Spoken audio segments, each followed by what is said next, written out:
కన్యవారికి కనుక చూసుకున్నట్లయితే ప్రధానంగా ఇక్కడ మీకు కూడా సప్తమ స్థానాధిపతి గురువు అవుతాడు. ఈ మిథున కన్యా ధనస్సు మీన లగ్నానికి బాధకుడు అవుతారు సప్తమాధిపతి. కాబట్టి వివాహం అనేటువంటి విషయం ఏదైతే ఉందో, పార్ట్నర్ అనేటువంటి విషయం ఏదైతే ఉందో, వివాహం చేసుకునే ముందు కొంత బాధకంగా ఉంటుంది. వివాహం తర్వాత అసలు వివాహ జీవితం ఏంటనేది కూడా నేను మీకు చెప్తాను. అయితే ఈ యొక్క అంశాలు చెప్తుంది నేనైనప్పటికీ చెప్పిస్తుంది సాక్షాత్ లలిత అమ్మవారిగా భావిస్తూ, ప్రధానంగా కమ్యూనికేషన్స్ అంటే ఒకరి విషయం ఇంకోరు నా మంచి కోసమే చెప్తున్నారు అనే థాట్ ప్రాసెస్ ఉన్నంతసేపు ఇద్దరి మధ్యన చాలా బాగుంటుంది వివాహ జీవితం అనేది. అంటే ఏంటి, ఒక్కోసారి చూడండి, మన అవతల వాళ్ళు ఏదో చెప్తే నన్ను డామినేట్ చేస్తున్నారనో, లేకపోతే నేను చెప్తే నేను డామినేట్ చేసినట్టు అవతల వాళ్ళు ఫీల్ అవుతారని మనం అనుకుంటూ ఉంటాం. కానీ ఎప్పుడైతే రిసీవింగ్ అనేది నాకు ఒక నాలెడ్జ్ ఇవ్వడం కోసమే చెప్తున్నారు అనే పాయింట్ ఆఫ్ వ్యూలో కనుక మిథున లేదా కన్యా లగ్నం వాళ్ళు ఆ జీవిత భాగస్వామి విషయంలో అలా ఫీల్ అయితే, లేదా జీవిత భాగస్వామి వీళ్ళ విషయంలో అలా ఫీల్ అయితే, ఖచ్చితంగా వీళ్ళ యొక్క బంధం 100% 100 out of 100% బలంగా ఉంటుంది. అందులో ఎటువంటి సందేహం లేదు. అయితే ఇక్కడ మీకు ప్రస్తుతం 12వ స్థానంలో కేతు ఉన్నాడు కాబట్టి ఒక నవంబర్ వరకు మ్యారిటల్ లైఫ్ విషయంలో చిన్న చిన్న డిస్టర్బెన్సెస్ అనేవి వస్తూనే ఉంటాయి. దీనికి చక్కగా మీరు గణపతి ఆలయాలకు వెళ్ళడం మరియు కేతుగ్రహం దగ్గర దీపారాధన చేయడం, ఉలవల దానంగా ఇస్తే కూడా సరిపోతుంది. రైట్. అయితే మిగతా విషయాలు కనుక మనం చూసుకున్నట్లయితే మొట్టమొదటిగా మీకు 12వ అధిపతి ఎవరు అని చెప్పి తీసుకుంటే సూర్యభగవానుడు అవుతాడు. ఎప్పుడైనా సరే సూర్యుడు 12వ అధిపతి అయినప్పుడు అది ఈగో రిలేటెడ్ వల్ల మీరు డిస్టర్బెన్సెస్ అనేవి వస్తూ ఉంటాయి. అంటే మీరు గనక ఈగోలకు గనక పోకుండా ఉండగలిగితే 100% మీ యొక్క మ్యారిటల్ లైఫ్ అనేటువంటిది సస్టైన్ అవుతుంది. ఈగో వల్లే కొంతమంది చూడండి, ఈగో ఇంత మాట అంటాడా, అంత మాట అంటారా, ఇంత ఇది చేస్తారా అనేటువంటి ఒక చిన్న ఈగో ఉంటుంటుంది. కాబట్టి ఏంటంటే ఆ ఈగో రిలేటెడ్ సంబంధించినటువంటి విషయాల మూలంగానే ఇబ్బందులు అనేవి వస్తూ ఉంటాయి కూడా మనకి. రైట్. అయితే ఇలా ఎప్పుడైతే ఈ యొక్క విషయంలో మనం జాగ్రత్త చూసుకుంటూ ఉంటామో ఆ ప్రభావం అనేటువంటిది తగ్గుతుంది, గుర్తుపెట్టుకోండి. అలాగే మరొక విషయం ఏంటంటే ఇక్కడ వీటితో పాటు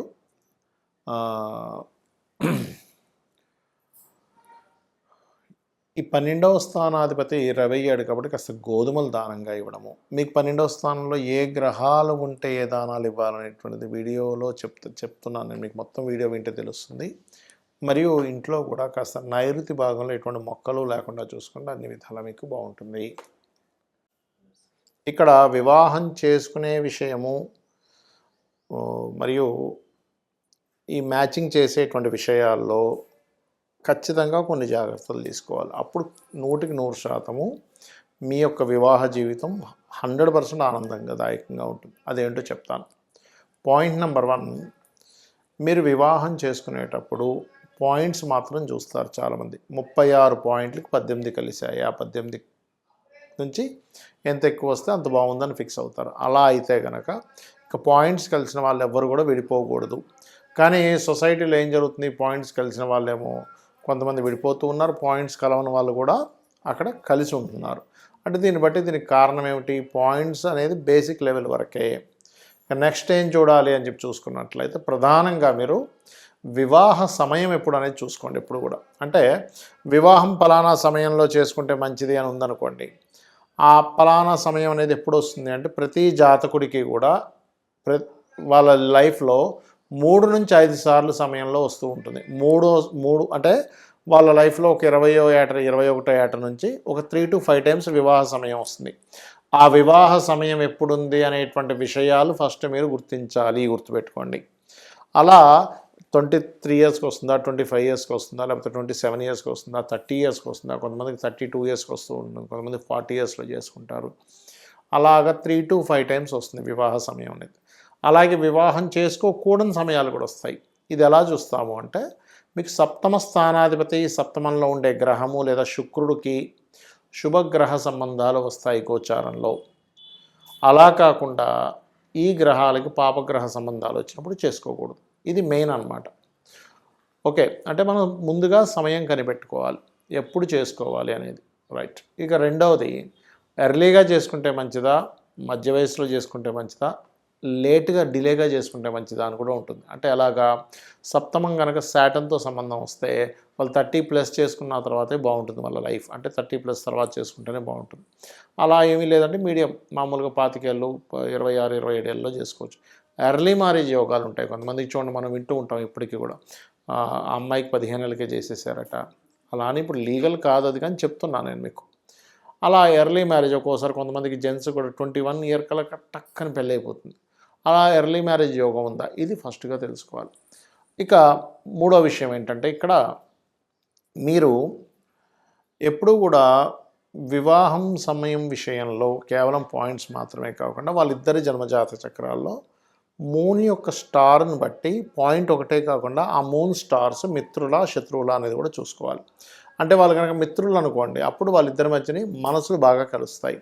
మనసు బాగా కలిస్తే చిన్న చిన్న విషయాలు కూడా వాళ్ళు, అంటే చిన్న చిన్న విషయాలు పెద్దగా పట్టించుకోరు, పెద్ద విషయాలను చిన్నగా చూస్తారు. అదే మనస్కారకులు కలవలేదనుకోండి, చాలా చిన్న విషయాన్ని కూడా ఏదో పెద్ద విషయంగా ఫీల్ అవుతూ ఉంటారు. ఇది గుర్తుపెట్టుకోండి.